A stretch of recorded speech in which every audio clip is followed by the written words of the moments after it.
Bismillahirrahmanirrahim. Assalamualaikum warahmatullahi wabarakatuh. Waalaikumsalam warahmatullahi.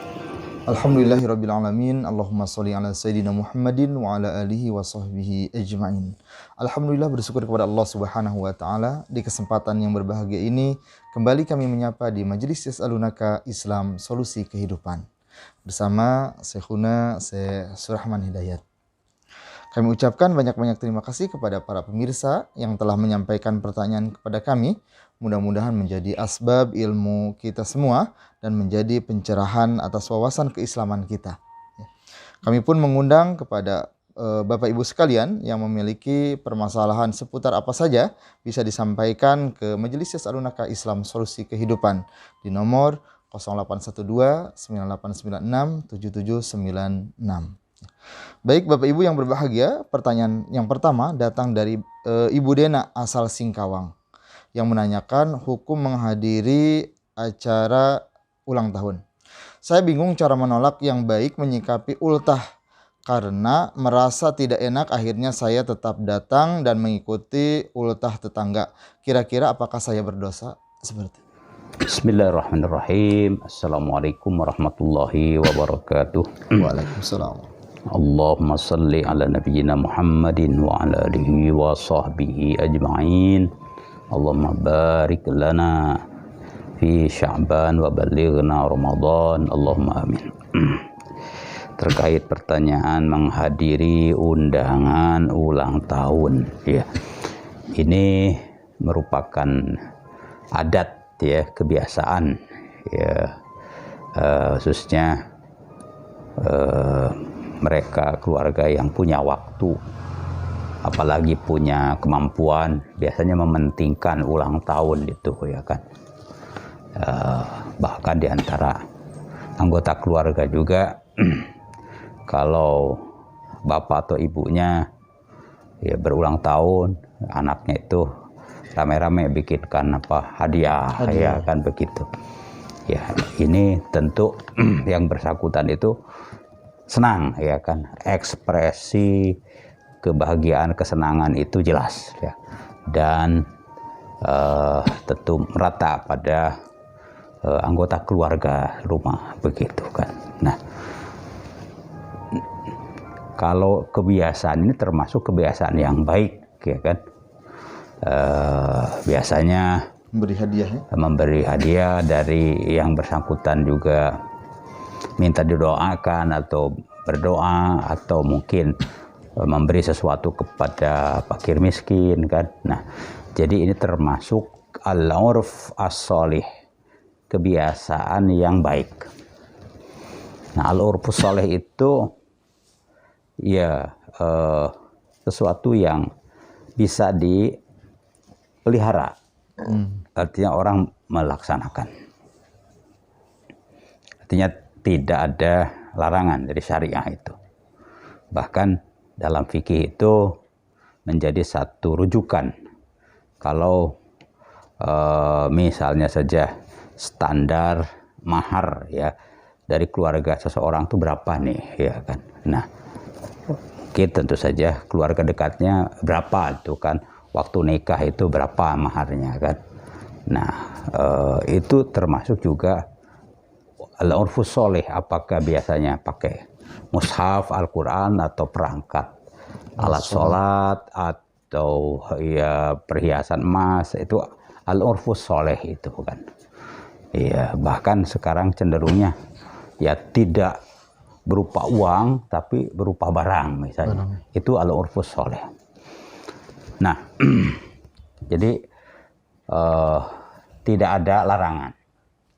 Yang penting tidak ada acara yang diharamkan, ya kan, misalnya apa begitu. Jadi ketika terima undangan, ya tentu saja sesuai dengan anjuran Rasul, hak sesama muslim itu ada 6 diantaranya. Apabila dia mengundang, maka penuhilah undangannya. Nah, itu kan termasuk hak, ya, kepada sesama muslim. Lalu termasuk juga idkhalus surur, memasukkan, membahagiakan, menyenangkan. Itu sedekah. di idkhalus surur ala qalbil muslim sedekah. Ya, menggembirakan, memasukkan hal yang menyenangkan kepada kalbu sama muslim itu sedekah. Nah, jadi atas dasar itu ya memenuhi undangan itu ya, kalau tidak ada halangan itu sesuatu yang baik begitu. Hanya saja itu pastikan di acaranya tidak ada hal-hal yang ya, haram, yang misalnya minum-minuman keras atau seni-senian yang ya maksiat, itu saja. Wallahu a'lam. Baik, terima kasih atas penjelasannya. Pertanyaan berikutnya datang dari Ibu Rafiqoh asal Banjarmasin yang menanyakan, jika seseorang memborong mangga yang ada di pohon sebesar Rp500.000 per pohon tanpa melihat jumlah mangga yang dapat diperoleh, apakah transaksi tersebut sesuai dengan syariah? Ya, bismillahirrahmanirrahim. Al-bai' itu bagian daripada muamalah, yaitu tentu transaksi ekonomi ya. Al-muamalah itu pertama tentu saja halal ya. Yang kedua tidak menimbulkan ya kerugian ya, salah satu pihak. Kerugian itu misalnya karena ada kebohongan, ketidakjujuran, itu sehingga akan mengakibatkan ya kezoliman terhadap salah satu pihak. Itu pagarnya itu. Nah, termasuk ini soal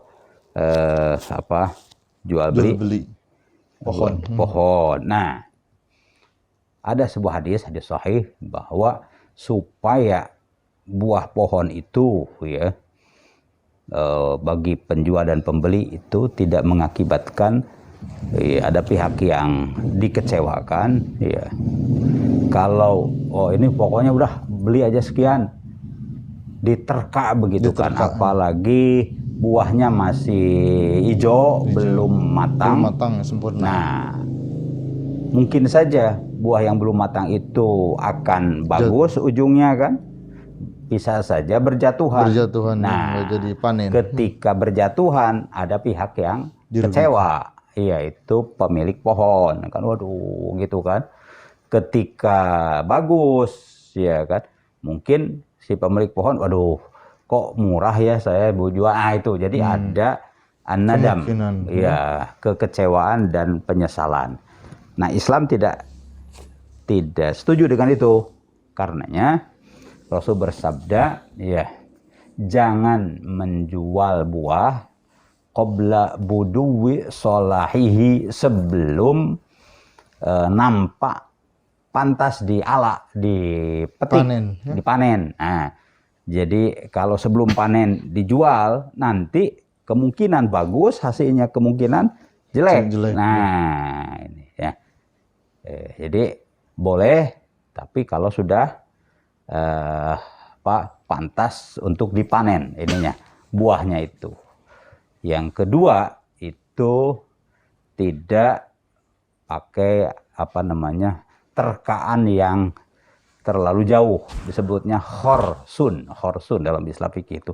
Jadi dikira-kira ini sekian, ternyata meleset. Nah, ketika meleset ada pihak yang dirugikan. Nah, supaya tidak meleset, nah ada pertama ahlul khibroh, harus ada ahlinya, ahli taksir. Ya, jadi ada memang itu berdasarkan misalnya kalau beberapa pohon 10 pohon itu suka di kilo, sekian kilo. Kalau begitu kan lama tuh, ini mau dijualnya ya 1000 pohon. Tapi kan bisa dirata-ratakan tuh, karena sudah dicek 10 pohon tuh sekian kilo. Biasanya udah itu real itu. Nah, sekarang mau ya semuanya mau dijual, silahkan diratakan. Nah, tinggal jadi perkiraannya itu berdasarkan ya sampling. Ya itu kan pendekatan ilmiah. Jadi tidak hanya Dikira-kira berkira-kira semata-mata, enggak, tapi ada ya sampelnya. sampling. Jadi harus ada khibrah di situ, keahlian, berarti faktor ya keilmuan dari situ, bukan semata-mata ya mengira-ngira.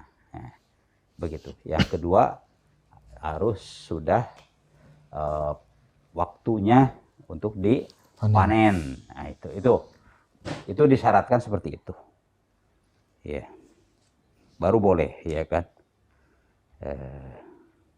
Tanpa melihat jumlah satu-satu. Ya, itu kan nggak praktis kalau banyak. Nah, makanya syariat itu memberikan kemudahan kan, tapi menutup pintu ya penyesalan dan kerugian, apalagi kezoliman, eksploitasi ya dari salah satu pihak. Begitu. Wallahu alam. Baik, terima kasih atas pencerahannya. Pertanyaan berikutnya datang dari Bapak Renaldi asal Pesawaran. Ya. Bagaimana pandangan Islam tentang praktek klinik di ibu kota negara dan pawang hujan di sirkuit Mandalika? Seperti itu. Ya, bismillahirrahmanirrahim. Sudah banyak yang ya mengkritisi, mengkomentari ya. Jadi ya secara umum itu kan sesuatu yang tidak patut ya. Ini tren dunia ini kan ke ilmu ya dan teknologi ya kan. Nah, kalau suatu bangsa itu trennya itu menjauhi dari ilmu dan teknologi, justru ke klinik itu kan kemunduran. Iya, kemunduran, dan itu dipertontonkan ke dunia, iya kan? Acaranya acara dunia itu naif, ya kan? Itu dari sisi pandangan budaya begitu. Pandangan syariah udah jelas, ya kan? Karena itu kaitannya dengan mengundang pawang hujan, ya kan, untuk menolak hujan kan itu ya. Nah, kaitannya kenapa ada pawang? Ya pawang itu dianggap yang tahu gitu kan, ini mau hujan mau tidak kan begitu ya. Lalu ya pakai jampi-jampi mantra-mantra. Nah ini hujan itu termasuk satu dari 5 rahasia dari Allah Subhanahu wa taala. Itu di surah 33 itu disebutkan innallaha indahu ilmus sa'ah. Allah itu mempunyai rahasia tentang as-sa'ah. Kiamat kapan? Ya kan ilmunya itu di Allah kapannya. Wa yunazzilul ghais. Kapan turunnya hujan? Dengan debit berapa? Ya kan hujannya ini ya hujan yang baik ya midroro atau hujan yang membawa banjir, itu Allah yang tahu itu kan. Wa yunazzilu wa ya'lamu ma fil arham, dan apa ada di rahim seseorang ya ibu itu Allah. Ini laki-laki atau perempuan ya kan itu. Nanti sehat atau tidak, ya kan cerdas atau tidak nanti. Wa matadri nafsun madza taksibu ghadan. Ya manusia tidak tahu apa yang akan dilakukannya, diperolehnya besok. Yang kelima, tidak tahu orang tuh fi ayyi ardit tamut. Dia di bagian tanah mana akan dikuburkan. Begitu. Nah, ini semua rahasia, ya kan Allah yang tahu. Termasuk soal hujan. Hujan ya. Nah, jadi kalau ada siapapun mengklaim tahu, itu berarti kan iddia ma'rifatil ghaib. Mengklaim tahu yang gaib. Yang gaib. Ya. Dan itu dibantah oleh Al-Quran kan. Para nabi itu disebutkan Rasulullah SAW wala ya a'lamul ghaiba, begitu kan. Aku tidak tahu yang gaib. Perkara gaib. Begitu ya kan. Nah, berarti itu kan salah ya kan. Nabi saja tidak tahu ya apa yang gaib. Bahwa ada sholat minta hujan itu kan usaha. Bahwa akan hujan atau tidak wallahu alam. Tapi disyariatkan ini butuh di hujan. Sholat istisqa, ya kan. Bahkan supaya doanya insya Allah lebih didengar, disunatkan puasa, disunatkan istighfar, disunatkan sedekah, ya kan begitu. Baru sholat istisqa kan 3 hari itu kan. Nah, jadi itu sehingga istilah pawang-pawang itu menyimpang itu. Jadi orang mengklaim tahu yang gaib itu salah. Rasul saja tidak tahu, ya kan.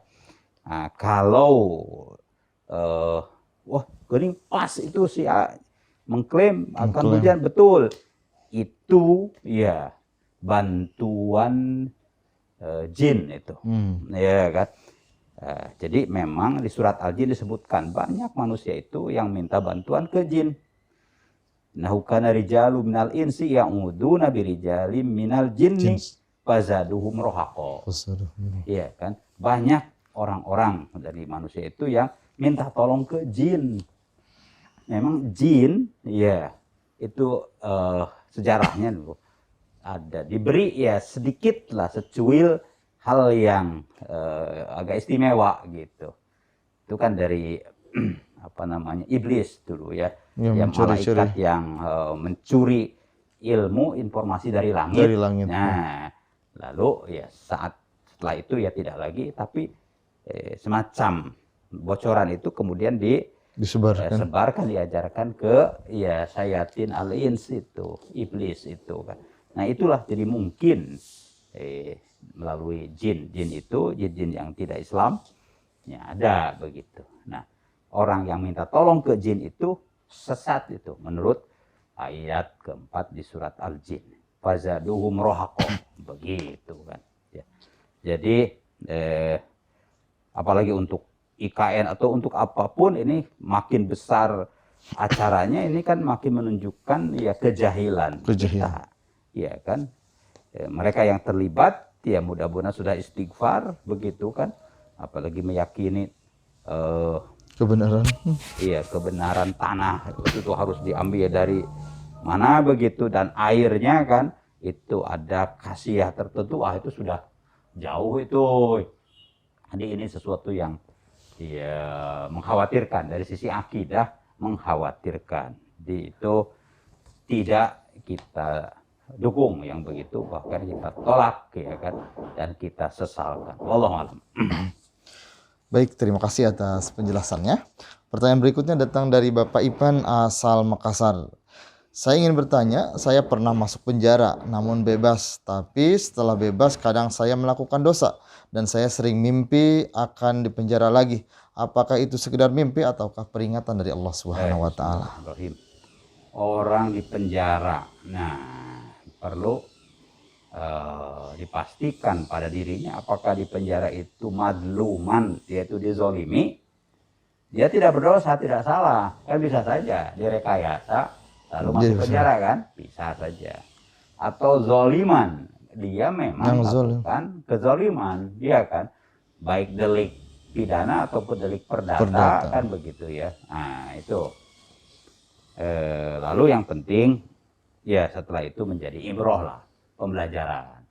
Jadi itu tentu hal yang pahit lah dalam perjalanan hidup seseorang, tidak untuk diulangi kembali, dan mohon kepada Allah agar apa yang mengantarkannya ke penjara ya Allah jaga tidak ya terjadi kembali, ya bahwa ada penyesalan itu bagus ya, menjadi pembelajaran lah agar ya tidak terulang kembali insya Allah.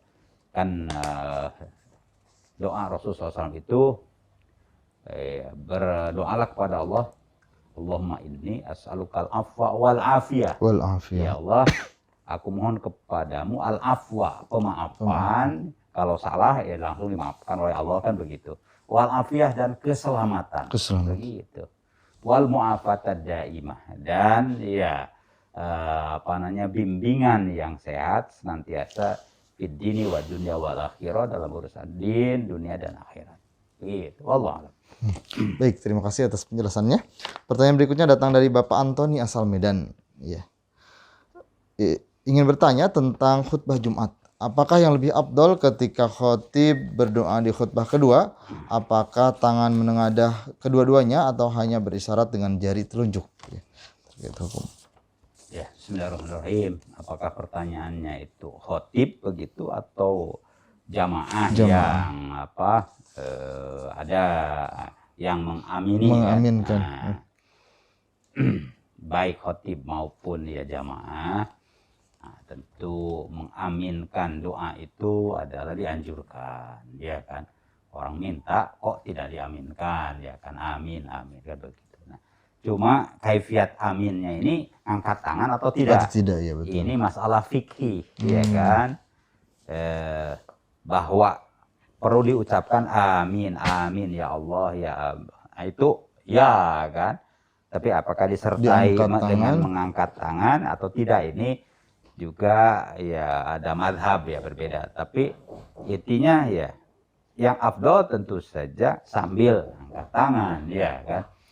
Sebab ada hadis sahih dari Muslim, innallaha hayyun, sesungguhnya Allah itu malu coba ya kan.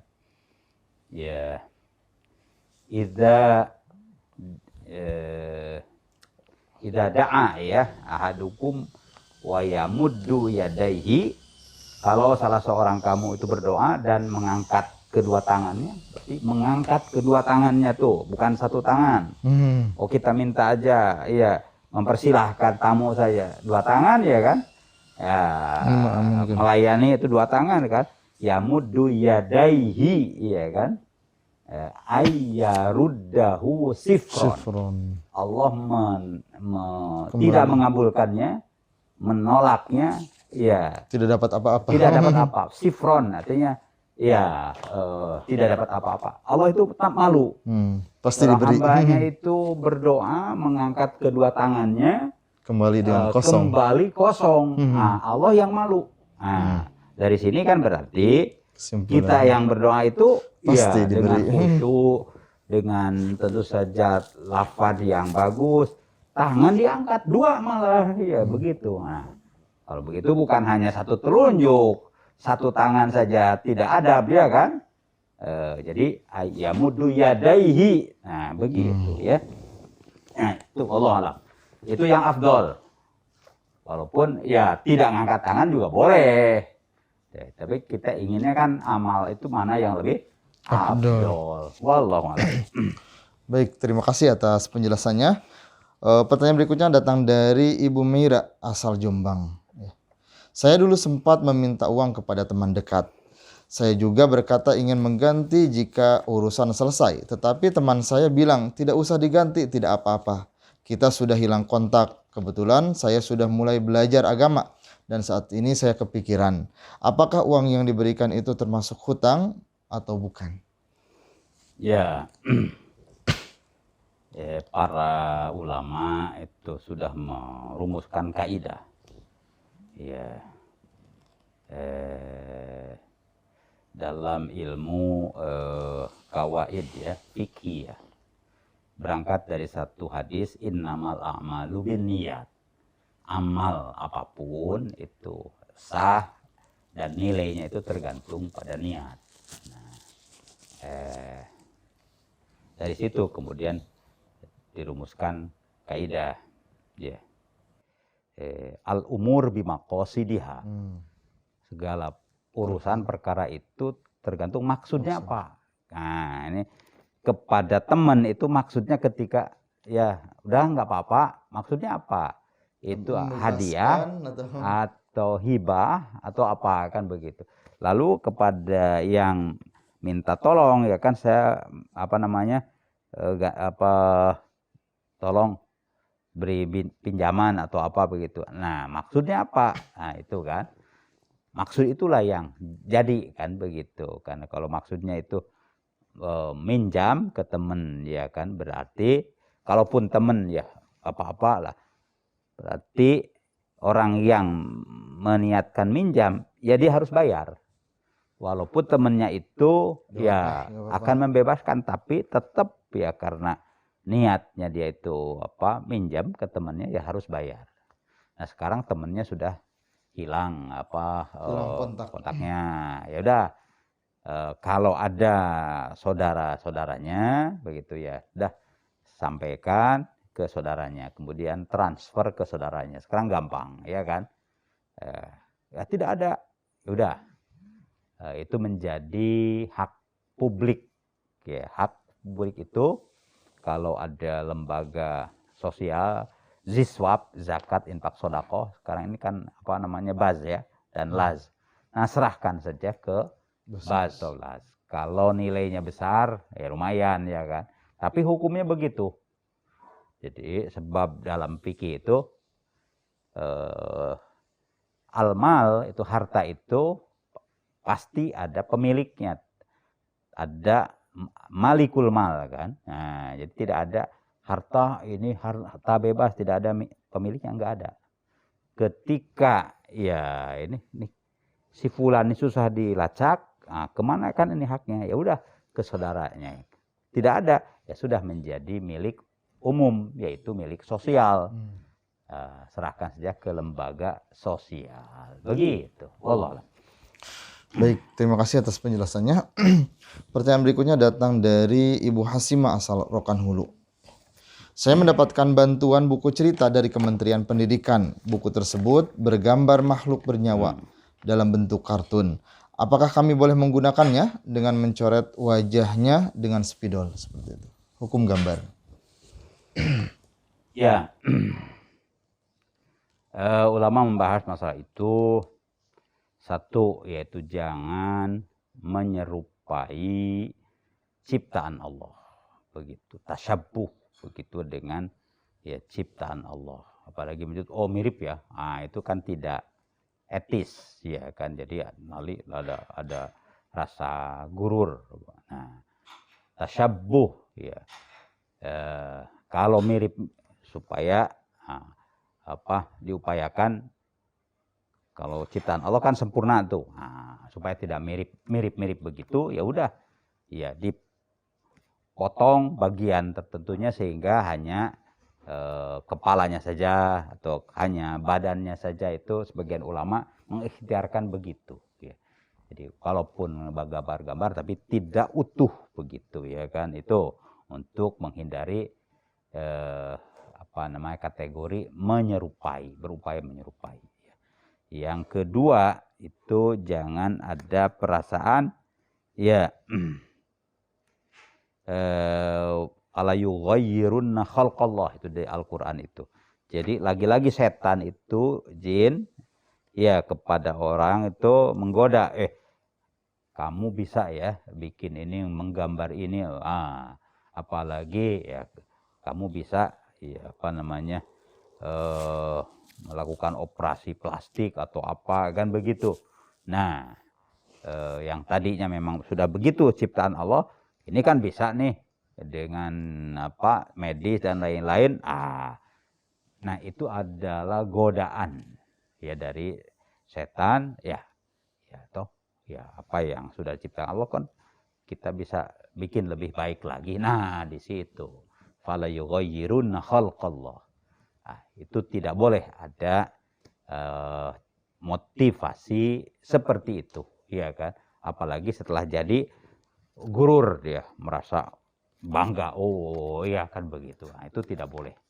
Ya, harusnya kan kita bersyukur pada Allah Subhanahu Wa Taala, bukannya gurur atas kemampuan kita. Wallahu a'lam.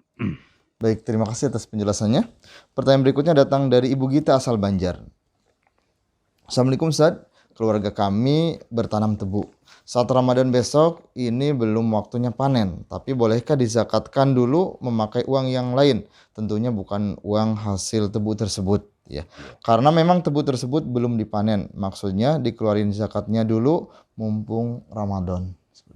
Ya, bismillahirrahmanirrahim. Ini Masya Allah, ini satu semangat yang perlu diapresiasi ya kan. Didahulukan. Nah, begitu. Pertama, mau mendahulukan amal walaupun belum waktunya. Itu kan bagus. Ya kan. Yang kedua termasuk zakat walaupun belum nisabnya kan, itu bagus. Rasulullah SAW pernah minta kepada paman beliau Al-Abbas bin Abdul Muttalib, karena sebagai orang kaya kan, ketika ada pacaklik lah masalah ekonomi ya mungkin kayak kita gitu, perlu semacam bantuan sosial, bansos kepada mereka yang memerlukan. Nah, kepada Sayyidina Abbas, Rasulullah SAW minta Nah, bagaimana nih kalau zakat tahun depan, ya bayar tahun ini, gitu kan. Jadi double, yang tahun ini bayar, yang tahun depan juga bayar, sehingga perolehan zakat jadi Meningkat. banyak. Nah, sehingga untuk bansos ini kan bisa lebih merata. Nah, itu Rasulullah menyarankan seperti itu, dan tentu Sayyidina Abbas ya taat ya. Nah, dari kasus ini ya mirip lah ya. Belum waktunya, tapi ini mumpung Ramadan, kan Ramadan itu mudha'afatus sawab, pahala dilipat gandakan, bagus ya kan. Sehingga udahlah ya. Karenanya Sayyidina Utsman pernah membuat semacam keputusan khalifah waktu itu agar bulan puasa itu betul-betul bulan yang ya membawa berkah. Maka beliau menginstruksikan agar bulan puasa itu juga ditetapkan atau diberlakukan sebagai syahruz zakat. Orang-orang yang berzakat itu udah tarik ke bulan puasa saja begitu. Walaupun belum waktunya, nggak apa-apa, dipercepat itu kan. Yang tidak boleh itu lambat begitu kan dari waktunya. Kalau mempercepat boleh. Bahkan tadi Sayyidina Abbas 1 tahun sebelumnya saja sudah ditarik ya, untuk tentu saja kemaslahatan. Jadi wallahualam itu hal yang bagus ya, insyaallah lebih berkah insyaallah. Baik, terima kasih atas pencerahannya. Pemirsa yang berbahagia, alhamdulillah pertanyaan-pertanyaan yang masuk ke Majelis Tasarunaka Islam Solusi Kehidupan telah dijawab oleh guru kita. Untuk itu, untuk mengakhiri acara kita, menambah keberkahan, kita tutup dengan doa. Allahumma sholli wa sallim ala sayyidina Muhammadin wa ala alihi wa sahbihi ajmain. Allahumma amin. Ya Allah ya Rabbal alamin. Allahumma sallimna li Ramadan. Allahumma sallimna li Ramadan. Shaimina, qari'ina, qaimina, mutasaddiqin. Allahumma sallimna li Ramadan mutaqarribin. Wassallim Ramadan lana mutaqabbalin ya Rabbal alamin. Allahumma barik lana fi kulli ma an'amta bihi alaina. Allahumma barik lana fi auladina, fi jama'atina, fi tullabina, fi ma'hadina, fi ma'isyatina. Allahumma ahsin akibatana fil umuri kulliha wa ajirna min khizyid dunya wal akhirah. Rabbana ighfir lana wa li walidina warhamhum kama rabbawna shighara. Rabbana atina min ladunka rahmah wa hayyi' lana min amrina rasyada. Rabbana atina fid dunya hasanah wa fil akhirati hasanatan wa qina adzabannar. Wa sallallahu wasallam ala nabiyyina Muhammadin wa ala alihi wa sahbihi ajmain. Walhamdulillahi rabbil alamin.